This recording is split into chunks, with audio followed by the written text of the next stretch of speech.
C'est tout pour le 1.2.2026. Quatrième année jour, 343 depuis le début de l'invasion. Je vous souhaite la bienvenue, je vous salue. Rapport de situation. Un nouveau mois de guerre débute. La situation reste très tendue. Et dans le rapport d'aujourd'hui, nous voyons des attaques ratées, mais aussi une percée russe qui paraît très étrange, mais qui, comme on a pu le constater grâce à la géolocalisation, prend des proportions considérables. Nous voyons aussi un mort-vivant, car une nouvelle défenestration est probable. Des pétroliers russes manœuvrent en mer Noire sous protection de l'OTAN. Ce n'est pas une fausse information, c'est bien réel, comme pour d'autres faits. Je voudrais décerner le prix Couille d'acier à un nouveau citoyen russe. Regardez ce qui s'est passé. C'est intéressant car un incident très rare a eu lieu au Parlement régional de Samara. Grigori Yeremiev, député de 69 ans, a publiquement exigé la fin immédiate de la guerre contre l'Ukraine lors d'une séance. Dans son discours, il a affirmé que l'opération spéciale était vouée à l'échec dès le départ et ses objectifs inatteignables.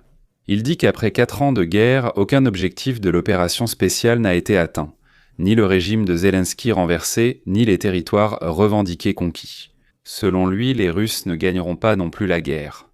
Les raisons seraient « l'Ukraine n'a pas été militairement renversée depuis 2022 et le drapeau russe ne flotte pas sur les bâtiments gouvernementaux à Kiev. Depuis 2022, ils ne combattent pas seulement l'Ukraine, mais aussi une alliance de pays de l'OTAN qui soutiennent fortement l'Ukraine.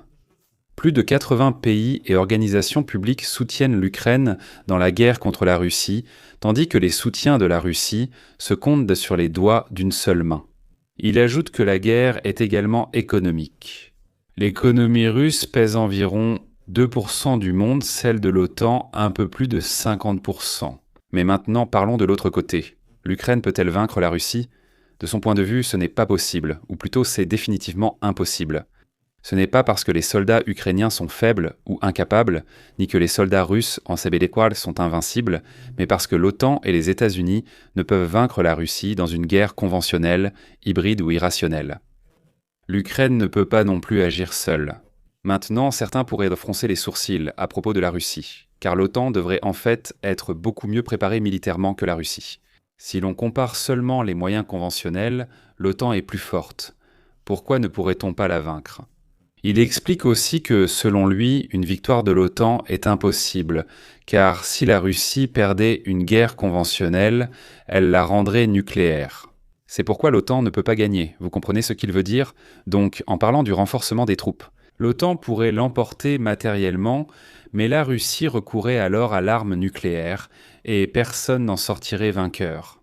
Cela signifie, selon lui, que ni l'OTAN ni la Russie ne peuvent se vaincre mutuellement.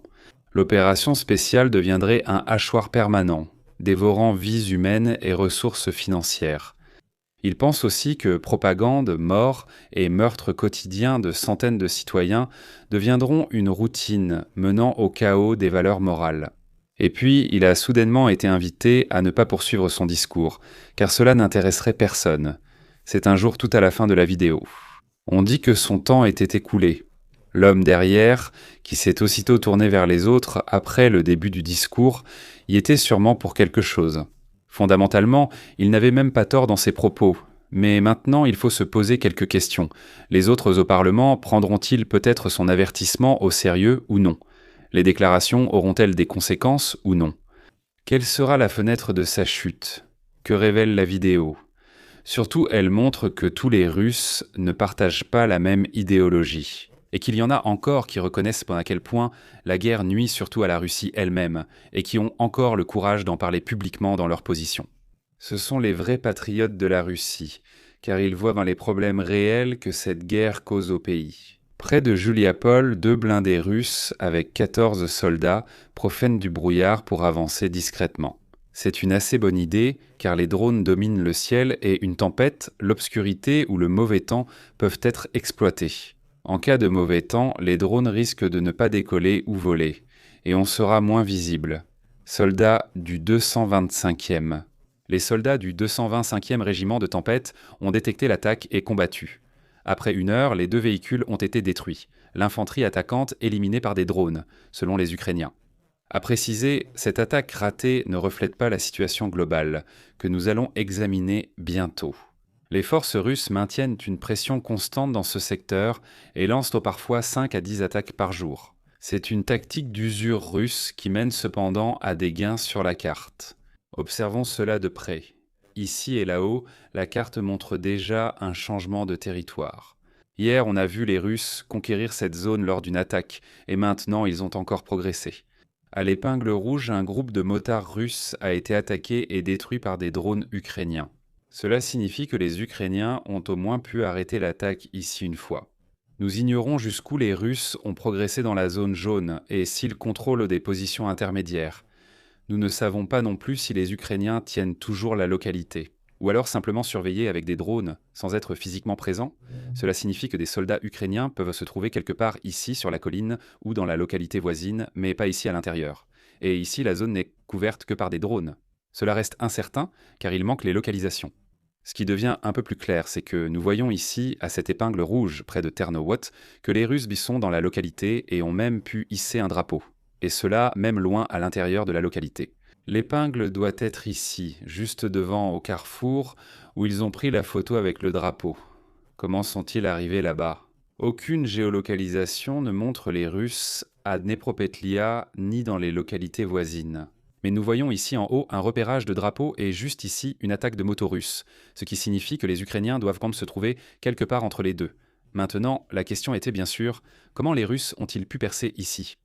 Je suppose qu'ils ont simplement profité de l'attaque d'hier ici pour aujourd'hui, ou plutôt pour percer aujourd'hui à travers un point faible.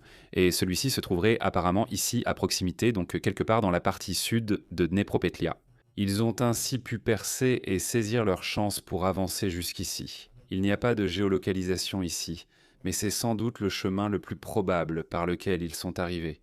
La question est bien sûr de savoir si les Ukrainiens réussiront à couper ici, ou si les Russes ont désormais réussi à contrôler également cette zone, rendant ainsi toute coupure impossible. Créer une nouvelle position pour poursuivre l'expansion ici. Une situation similaire à Dnepropetlia, au nord de Pokrovsk, se présente ici, mais la réaction ukrainienne reste incertaine. Je pense que nous verrons cela dans le rapport de situation des prochains jours. Aujourd'hui, les sources russes sont remarquablement remplies de plaintes, de réactions furieuses concernant d'énormes problèmes liés à l'utilisation des terminaux Starlink. Cette critique inhabituelle et répandue montre qu'il y a sûrement du vrai dans ces rapports. Récemment, l'Ukraine et Elon Musk ont discuté de la désactivation des terminaux côté russe, car ils étaient utilisés sur des drones Shahed ayant frappé des immeubles à Kiev lors de raids nocturnes. Sur demande du ministère ukrainien de la Défense, les terminaux Starlink non enregistrés en Ukraine sont désormais inactifs. S'ils dépassent les 75 km/h, c'est-à-dire s'ils se déplacent plus vite que 75 km/h, alors la connexion est interrompue. Les unités ukrainiennes peuvent lever cette limitation en enregistrant officiellement leurs terminaux. Cela empêche l'utilisation libre de Starlink par des véhicules et postes de commandement mobiles. Cela veut donc dire qu'ils peuvent simplement s'enregistrer puis l'utiliser de nouveau sans restriction. Ou est-ce que je me trompe? Parmi les spectateurs, il y a sûrement quelqu'un avec un terminal Starlink pouvant laisser des informations en commentaire. Apparemment, cependant, les contre-mesures ont eu un effet et perturbent actuellement de manière notable les opérations russes. Pour ces unités, cela implique une communication limitée, une mauvaise coordination et des désavantages opérationnels. Le problème, c'est de dépendre d'un seul système sans solution de secours rapide. Starlink a peu de concurrents situés en Europe. On peut imaginer que les Russes n'ont quasiment pas d'autre choix qu'utiliser Starlink. En mer Noire, les pétroliers russes sont protégés par les eaux de l'OTAN pour éviter les drones ukrainiens. Ils partent du principe que les drones n'opéreront pas dans les eaux de l'OTAN. C'est pourquoi on accepte maintenant un grand détour pour rester hors de portée des drones. Entre Novorossiysk et Sotchi, un étroit corridor accueille de nombreux pétroliers russes et navires de la flotte de la mer Noire. Cela signifie donc déjà qu'ils sont désormais plus faciles à atteindre ou à localiser, à condition d'avoir la portée nécessaire pour s'y rendre. Nous savons que les Ukrainiens sont récemment allés à Novorossiysk. D'un autre côté, cela signifie aussi que les Russes, avec une force relativement petite, peuvent couvrir et protéger militairement tout le corridor de manière assez efficace et avec peu d'efforts.